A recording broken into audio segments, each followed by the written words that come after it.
Voyons comment Custom Tools peut gérer les fichiers avec différentes configurations. Vous voyez ici dans cet exemple, on a des fichiers euh, qui contiennent plusieurs configurations.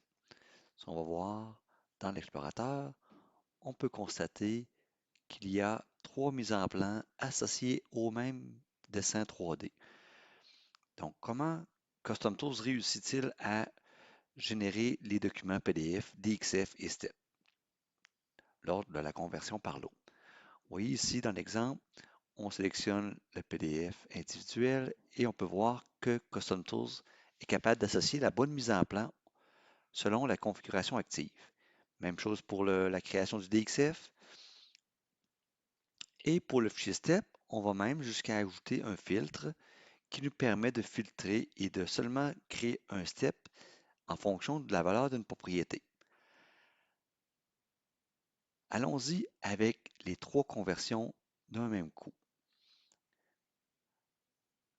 Profitons-en pour mettre à jour les quantités, définir l'approbateur et la date et le statut.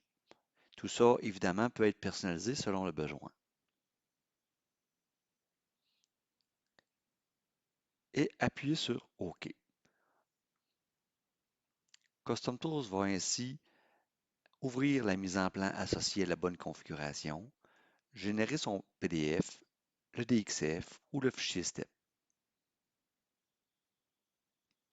Remarquez les modifications qui ont été apportées dans la cartouche, c'est-à-dire la bonne quantité selon la quantité dans l'assemblage, et d'autres propriétés. De plus, une option permet de faire un ménage de la géométrie lors de la création du DXF. Par exemple, ici, on peut lui demander d'effacer le chanfrein du trou chanfreiné. Regardons le résultat. On a les DXF, les PDF et les STEP. Le PDF, on voit bien que la quantité selon la bonne mise en plan, c'est correctement effectué. Ici, on voit que la quantité 2, selon la mise en plan 1, est correctement. Regardons maintenant le DXF. Donc, on voit qu'il a été converti sur différents layers.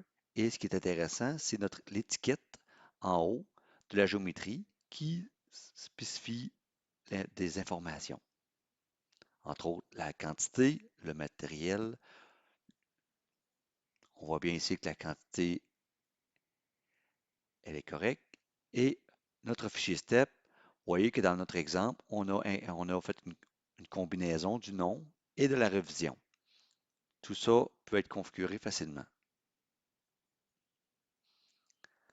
Allons voir dans SolidWorks si le fichier STEP est correct. Oui, c'est bien ce qu'on voulait avoir. Regardons maintenant les possibilités lors de l'extraction des données. Dans notre exemple, on va exporter vers le fichier vers Excel. Donc,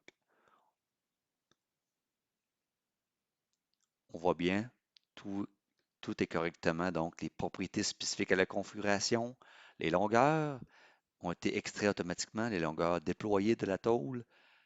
On voit bien là qu'il prend en charge correctement les configurations. Appuyons sur Exporter.